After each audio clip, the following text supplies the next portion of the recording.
everybody for coming today. I won't speak too long because you really want to hear from Dr. Downey and Ann Klink.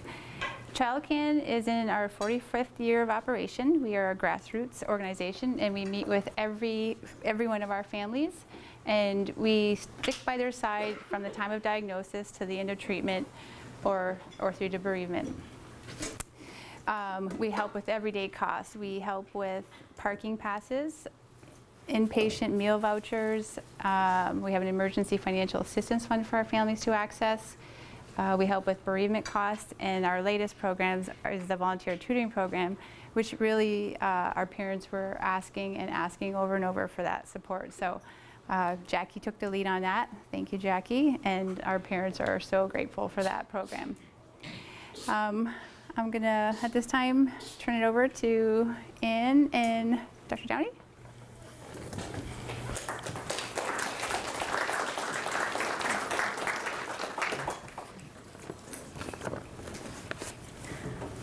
Well, good afternoon. I really appreciate this opportunity to speak to you today. I wanted to thank Jackie for pulling this together. So I'm going to start just with a little overview of what our presentation will look like. I'll start with an introduction to childhood cancer and discuss some of the issues that need to be considered when you're helping a child continue with their education during treatment. Briefly mention some of the long-term effects that some of these children suffer because of the treatment that they've gone through or the disease that they've had. And then turn it over to Dr. Downey, and she's going to focus in on the learning challenges specifically. And we'll end the presentation with a case example, just showing how a family, a school, and the treatment team work together to support a little girl, both during and after treatment. So, start with a basic definition. Cancer, or rather cancers, are diseases that involve the uncontrolled division of abnormal cells. And it's relatively rare in children. They represent about just under 2% children and teens of all the people who are diagnosed with cancer. But still, about a little less than 1 in 300 will be diagnosed before they're 20, which means if you think of the number of students that you're going to deal with in your career, the chances are that you're eventually going to either have a child in your class or more likely have a childhood cancer survivor or a sibling. And the good news is that with improved treatments, most of these kids get better. I think the stats are pushing up around 85% now. But sadly, cancer still represents the #1 disease-related cause of death in children.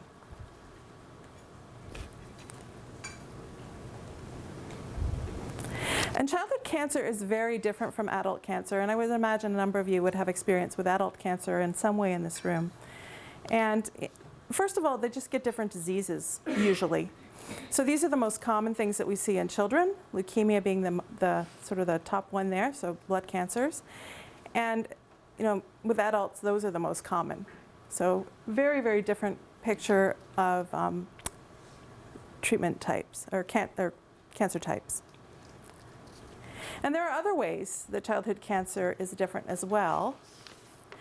For one thing, the cause is often unknown. Lifestyle factors really don't play a role yet. And even the hereditary components that we see with adult cancers aren't often part of the picture. And overall outcomes are better for children. They tolerate treatments better and can actually have more intense treatments than adults in many cases. But this is the big one for me. And that's that all of the disease, the treatment, all of that is happening while this child is still developing. And because of that, we have a greater concern and focus on long-term effects. And in fact, these children and then adults require monitoring, expert monitoring for the rest of their lives because of the treatment they've received. So briefly, a little about treatment. It requires specialized care in a pediatric treatment center, and London is one of 5 pediatric oncology treatment centers in the province. They require the expertise of a multidisciplinary team and an oncologist that work together to meet the physical needs and the emotional needs of the children and families. And every child is assigned a treatment plan or protocol, you might hear it referred to as, that depends on their disease and factors such as how much the disease had spread, how old the child is, sometimes the genetics of the cancer cells themselves. And it can include a number of different things. And these can include chemotherapy. So that's traditional chemotherapy is just any drug that kills fast-growing cells. Surgery in some cases when it's possible. Radiation, which we use sparingly with children because of the long-term implications of using radiation on developing bodies. But sometimes that's the only option. Some kids go down the road for a bone marrow or stem cell transplant in Toronto. And I certainly don't have the time or, frankly, the expertise to explain these. But there's a number of newer therapies. You might have heard targeted therapies, immunotherapy. Those things are starting to be used more and more in childhood cancer care.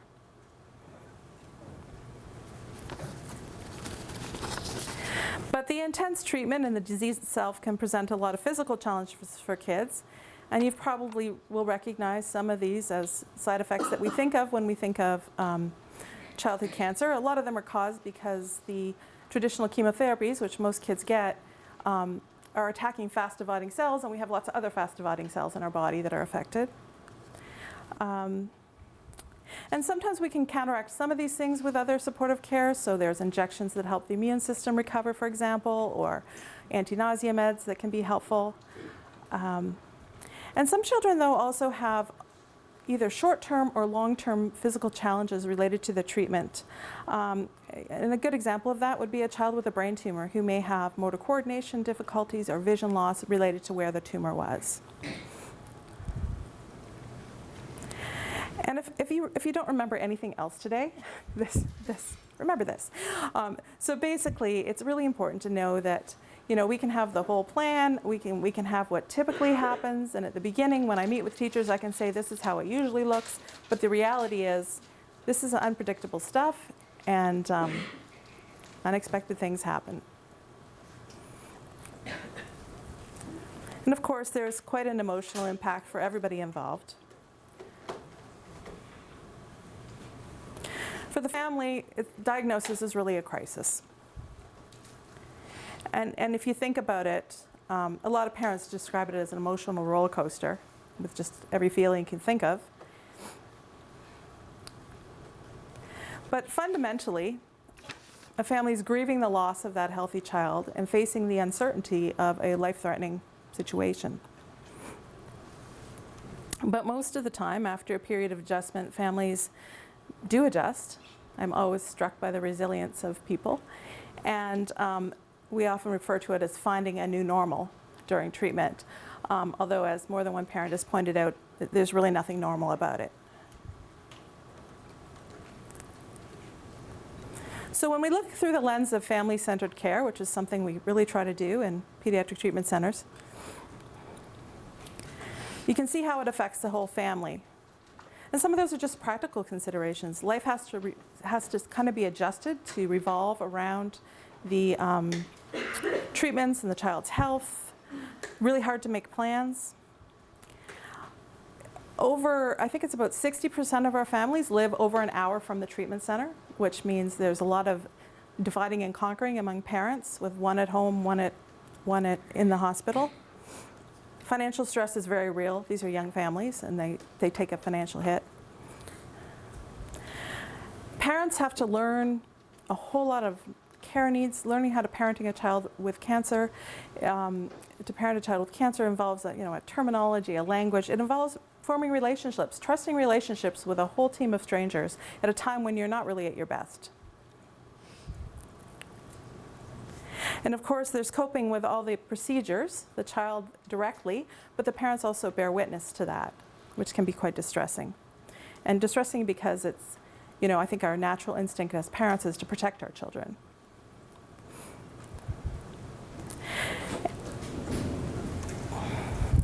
And families also bring their own strengths and stressors to the situation. So if you can imagine, if you have a family who has a lot of relatives that live nearby, are very supportive, and can provide a lot of extra support, childcare, etc., that really goes a long way to helping them cope. Where sometimes we have, for example, a family of new Canadians who have no one in the country, let alone the city. So those kinds of factors can play a role too. So for the child, I'm really just going to touch on this, but basically developmental stage matters. I don't have to tell a room of teacher candidates that, I hope. So a younger school-age child might not really understand the seriousness of the situation, might not understand about everything that they need to do. Sometimes they actually can blame themselves or think they did something wrong to deserve it until they're told otherwise. And it's not uncommon to see some regression in little ones. So for example, a formerly confident JK student might develop some separation anxiety when they're coming back to school. As they get older, I think they appreciate more what the disease is, how serious it is, and that they need treatment. And they start to become more concerned about the social implications, the reactions of peers, and they really do worry about keeping up. I have so many little ones that at the beginning say, am I going to have to do grade 4 again? Or, they worry about that. And I kind of personally, I think teens have it especially hard. Because not only do they really have a greater appreciation of the illness at a more sophisticated level, but if you think about the developmental tasks at that age, which are developing independence, autonomy, self-identity, spending more time with your friends, and when they're diagnosed, a teen now hangs around with their parents a lot more than their friends. Privacy becomes kind of a scarce commodity at times, and they worry that they won't graduate or won't, their life's kind of put on hold at a time when most kids are kind of starting to reach for what comes next.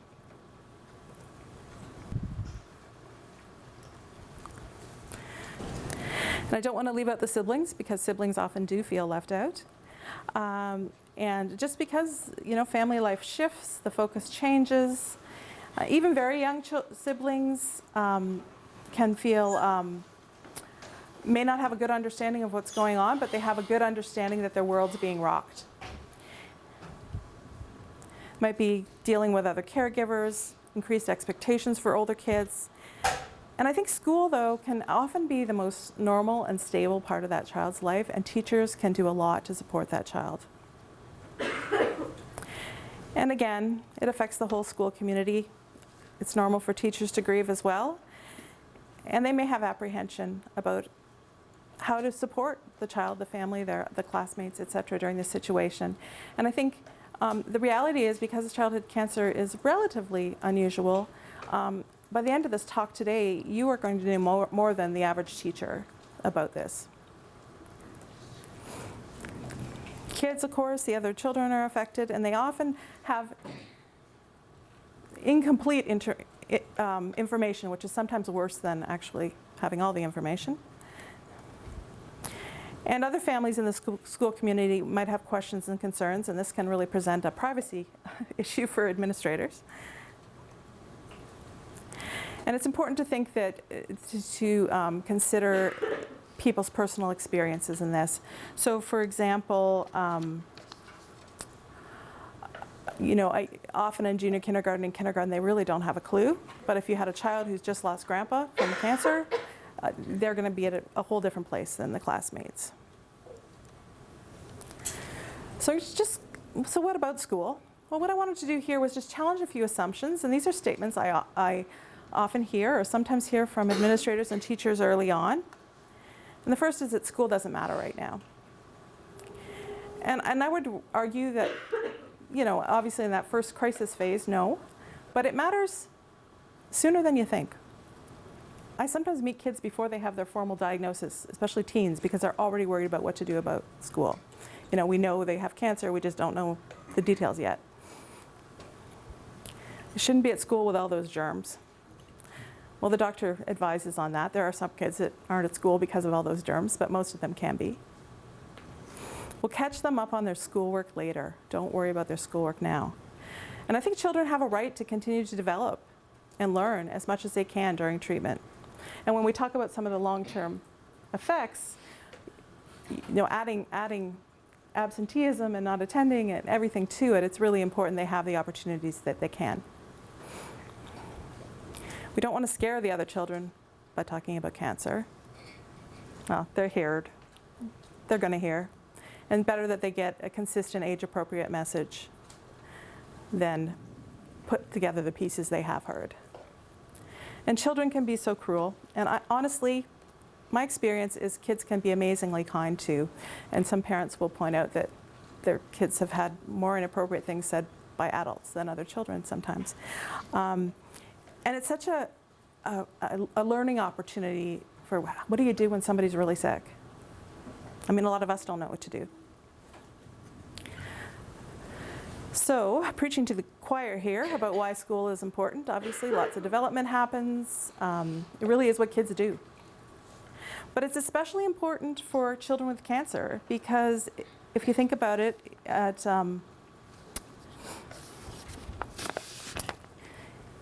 normalcy. It's a future-focused activity. It's a distraction from the medical world. It's a hopeful activity, as well as those opportunities for social interaction and support. And this is kind of, I think, what guides personally what I do, is that if we think of childhood cancer as something that has the potential to interrupt normal development, then the adults around these children, at home, at school, at the hospital, our goal should be to minimize that interruption as much as we can. Because remember, most of the time these kids are going to get better and continue with their lives. So educational planning is important, and it's collaborative. Ideally, it's collaborative between the family treatment center and school. And it kind of looks like this a lot of the time. So it's really recommended that a very flexible and creative approach is taken because, as I said earlier, often there's the unexpected can come up. Some general issues to consider: getting the right people at the table, getting the information you need, finding strategies that address learning, physical and social emotional needs, all while respecting privacy and addressing the needs of the family and the school community. And because planning is ongoing, the communication is really, really important. So I'm just going to throw out a few examples of some of the needs we might be addressing at the school. So for learning, can a child attend? Can they come part-time, full-time, some of the time? Do they need some alternative like home instruction or working with a hospital teacher? Do they need some combination of both? So I'll give you an example. I'm working with a grade 8 student right now. He was diagnosed right at the beginning of grade 8. He has 3 years of treatment ahead of him. And the first year is pretty intense and really can't go to school very often. So the plan for this year is he comes to school when he can, signs in as a visitor, hangs out with his friends in his class for a little while, and just primarily just for socialization. And he works with a home instruction teacher at home on the days he's feeling well enough.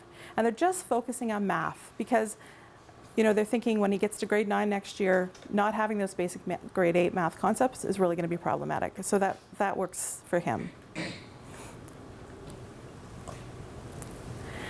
And of course, addressing those physical needs. For example, physical activity, what can the child do? Generally, the advice from the doctors is whatever they are able to do.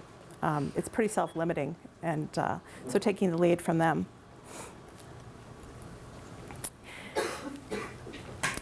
And the social emotional needs, I'm just going to say something generally here. I don't think I've ever had a complaint that a teacher did too much. I have had complaints when a teacher, I wouldn't even call them complaints, I've had parents feel very hurt that the teacher didn't make the effort to just check in and see how they were doing or ask what was going on.